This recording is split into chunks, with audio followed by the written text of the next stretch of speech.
Bienvenido o bienvenida a mi canal de YouTube. Hoy quiero hablarte de por qué nos frustramos, por qué nos enojamos, cuando las cosas no se hacen a nuestra manera y cuando realmente se hacen a la manera de Dios. Y lo primero que tenemos que entender es que la sabiduría de Dios es mucho más grande que la nuestra y que todo lo que está obrando en nuestra vida siempre está aconteciendo conforme al designio de su plan, al designio de su propósito y al designio de su voluntad. Y quiero hablarte de la reflexión que hice esta mañana de la Biblia. Normalmente me levanto temprano a las 5:30 de la mañana. Estoy en ese proceso de transformación diaria donde estoy recuperando mi disciplina. Lo había dejado un tiempo y hoy me tocó reflexionar acerca de Segunda de Reyes, capítulo 5. Y en esta porción de la escritura se habla de la historia de Naamán el sirio, cómo fue sanado de su lepra por medio de la palabra que le dio el profeta Eliseo. Y esa palabra se enfoca precisamente en cómo muchas veces tenemos expectativa en cómo Dios tiene que obrar y ponemos nuestra confianza en esas expectativas, y cuando Dios no obra de la manera que nosotros esperamos, nos molestamos, nos enojamos, nos frustramos, nos ponemos rebeldes y realmente no nos damos cuenta de que la forma que Dios está obrando es para nuestro bienestar, es para nuestro beneficio y recibir la bendición que Dios tiene para nuestra vida. Y justo la porción que estaba reflexionando, lo puedes leer después completamente el versículo. Yo te voy a leer la traducción lenguaje actual. Está desde el versículo 10, cuando Naamán, que era el general del ejército sirio, le pide al rey de Siria ir a Israel. El rey lo envía para que le notifique al profeta que, pudiera hacer el milagro en él. Y el rey de Israel se rasga sus vestiduras y dice: ¿quién soy yo? ¿Seré yo Dios para sanarte? Eliseo se enteró de eso y lo manda a llamar a su casa. Y la orden de Eliseo, él le dice en el versículo 10, el profeta le envió un mensajero. No salió Eliseo a hablar directamente con él. Y le dice: métete 7 veces en el río Jordán y te sanarás de la lepra. El versículo 11 dice: Naamán se enojó y se fue diciendo: yo pensé que el profeta saldría a recibirme y que oraría a su Dios. Creí que pondría su mano sobre mi cuerpo y que así me sanaría de la lepra. Los ríos de Habaná y Farfar que están en Damasco son mejores que los de Israel. ¿No podría bañarme yo en ellos y sanarme? Así que se fue de allí muy enojado. Pero sus siervos se acercaron a él y le dijeron: Señor, si el profeta le hubiera pedido que hiciera alguna cosa difícil, usted la habría hecho. Con más razón debiera hacerle caso y meterse en el río Jordán para sanarse. El versículo 14 dice: Naamán fue y se metió 7 veces en el río Jordán, como le había dicho el profeta, y enseguida su piel quedó sana y suave como la de un niño. Y luego Naamán y todos sus acompañantes regresaron a ver a Eliseo. Cuando Naamán llegó ante el profeta, le dijo: ahora estoy seguro de que solo en Israel se adora al verdadero Dios. Por favor, recibe este regalo de este servidor tuyo. Fíjense lo siguiente: Dios obra de manera misteriosa en la vida de Naamán. Lo primero que hay que entender es que Naamán era un pagano, porque los únicos que estaban dentro del pacto para ese momento era Israel, los que debían recibir la invitación. Y Dios está bendiciendo a una persona que está fuera del pacto de Dios, de las promesas de Dios, de la ley. Y esto claramente resalta y apunta a lo que es el Evangelio, donde Dios bendice a los gentiles por medio de Jesucristo. Porque en el Nuevo Testamento la Biblia dice que por medio de la obra de Cristo Dios rompió el muro, la enemistad que separaba los dos pueblos, y que de ambos hizo un solo pueblo, porque la bendición era para Israel, pero en el plan de Dios estaba bendecir a los gentiles, y nosotros como gentiles, gente ajena al pacto de Dios, recibimos la promesa de la salvación por medio de la obra de la cruz, de lo que Cristo hizo. Y eso habla de la gracia de Dios, cómo Dios bendice a quien quiere, cómo Dios bendice a aquellos que no merecen recibir la bendición. Y así fue sobre Naamán. Pero lo que más me impactó tiene que ver con la actitud de Naamán. Él tenía lepra, y fíjense que cuando él va a buscar su milagro, el hecho de que todo sucede como él no esperaba, eso causó enojo en él, porque él dijo: ni siquiera este profeta salió a verme. Y eso muestra el orgullo que estaba sobre Naamán. ¿Por qué? Porque Naamán era un general del ejército sirio. Él estaba acostumbrado a posiciones de privilegio, seguramente a sentarse a comer en la mesa del rey, a que todo lo que él llamaba acudía a él. Y cuando va delante de un hombre que ni siquiera sale a recibirlo, a mostrarle respeto, él se siente menospreciado. Eso hirió su ego. Pero lo que realmente estaba evidenciando era el orgullo de él. Eso fue lo primero. Y Dios muchas veces nos lleva a esas situaciones donde tenemos que bajar la cabeza, donde tenemos que humillarnos porque nos sentimos engrandecidos sobre otros y Dios nos dice, no, no, no. Dios es experto en espichar globos con agujas. O sea, si te inflas mucho, ¡pum! Dios te espicha para bajar todo ese ego y para que puedas tener un corazón humilde, porque no hay nada que Dios rechace y desprecie más que un corazón orgulloso, pero la Biblia dice que el corazón contrito y humillado, Él no despreciará. Entonces esa fue la actitud de Naamán. Aparte de que ante eso, me imagino que lo hirió en su ego, Naamán dice, este no sale, no ora a Dios, no me pone las manos, se iba a ir.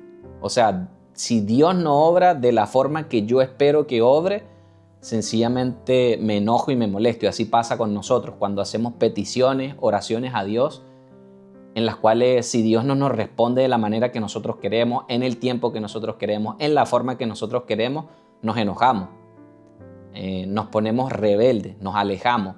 Decimos, Dios no me está escuchando, Dios está lejos de mí, Dios está enojado conmigo, Dios no existe.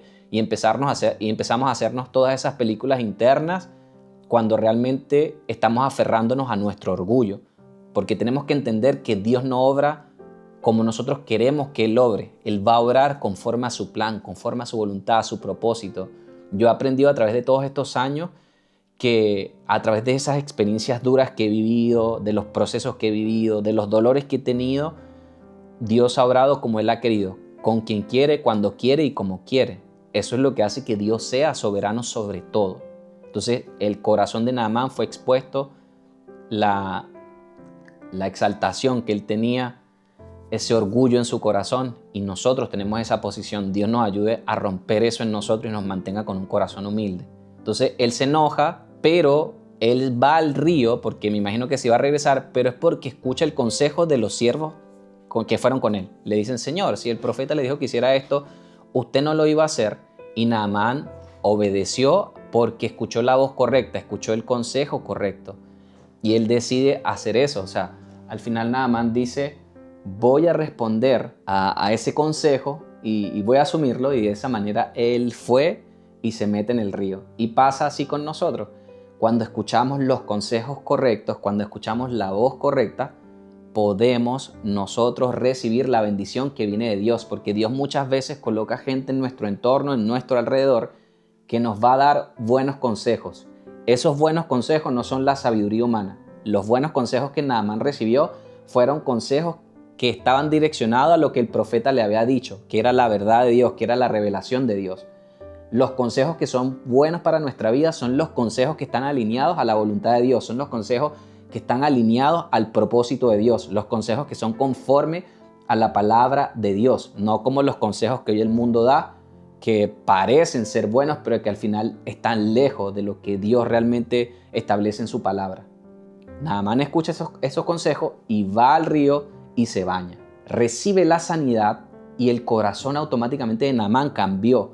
¿Por qué? Porque él regresa donde el profeta en gratitud. Él se pudo haber ido, pero él regresa nuevamente. ¿Y por qué regresa? Porque eso demuestra cómo el corazón de Naamán cambió en gratitud hacia el profeta y también en gratitud en reconocer la obra que Dios había hecho, porque él después dice, realmente reconozco que el Dios que reina es el Dios de Israel. Él conoció a Dios por medio de ese milagro y Dios va a operar muchas veces así en nuestra vida. La forma como vamos a conocer a Dios es porque Dios nos va a meter en situaciones donde va a obrar, donde humanamente es imposible hacer cosas para cambiarla, y vemos como Dios transforma nuestra realidad obrando con su poder, con su soberanía, con lo que solamente Dios puede hacer. ¿Qué aprendizaje me trajo esta lección hoy? Que necesitamos más humildad en nuestra vida, que no se va a hacer lo que nosotros queramos, no es a nuestra forma, no es a nuestra manera, esa es la manera de Dios,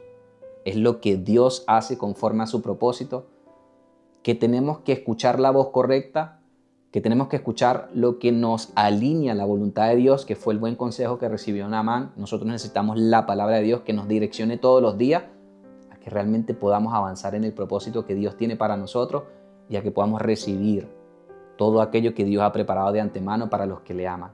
Qué bendición tan gloriosa es eso. Y la mayor bendición en nuestra vida es poder tener a Cristo. Si tú no lo tienes hoy, si tú no lo has conocido hoy, si tú no te has acercado a Dios, es lo mejor que te puede pasar en la vida, es el mejor regalo, porque es el regalo de la vida eterna, donde podemos conocer a Dios por medio de la vida de su Hijo y participar de la gloriosa herencia que hay para los santos, para los hijos en luz, que es lo que Dios ha preparado para los que ama. Tú puedes participar de eso si hoy recibes por medio de la fe, aceptar el sacrificio perfecto de tu Hijo, reconocer que eres pecador o pecadora y acercarte a Dios y pedirle a Dios que transforme tu vida. Espero que este video pueda sumarte hoy, que pueda cambiar tu perspectiva de todo lo que te puede estar pasando y que puedas realmente vaciarte, soltar tus cargas y decirle, ¿sabes qué, Dios? Yo no puedo, no sé cómo hacerlo, no está en mi fuerza, no está en mi capacidad, haz lo que tengas que hacer. Y ahí es donde Dios va a sorprenderte. La carrera de la fe no es algo que sea fácil, es para los valientes. Y yo creo que tú eres uno de esos valientes que Dios está llamando y por eso estás recibiendo este video, que no es casualidad que lo puedas ver. Para los que no me conocen, mi nombre es Alberto Villanueva. Yo soy un entrenador personal que me dedico a ayudar a las personas a mejorar su salud y voy a estar compartiendo en la palabra de Dios porque realmente la transformación empieza en el corazón. Pero si tú también quisieras que yo te ayudara a cambiar tu salud, a cambiar tu cuerpo, a mejorar tu condición física a través de los buenos hábitos, cuidar el cuerpo que Dios te entregó, a eso me dedico. Estoy también para servirte, para enseñarte a tener hábitos saludables, para enseñarte a tener disciplina. Ahí están, les voy a dejar el link de la comunidad gratuita donde les comparto mi proceso diario y también un link para que si quieres hacer esa transformación y no sabes cómo hacerla, ahí puedas realizarlo. Si quieres contactar directamente conmigo, escríbeme a mi Instagram, a mi DM, ahí yo voy a contactarte y voy a ver en qué puedo ayudarte. Y bueno, lo más importante es que este video pueda sumarte. Nos vemos en un próximo video por acá, estoy para servirles. Chao.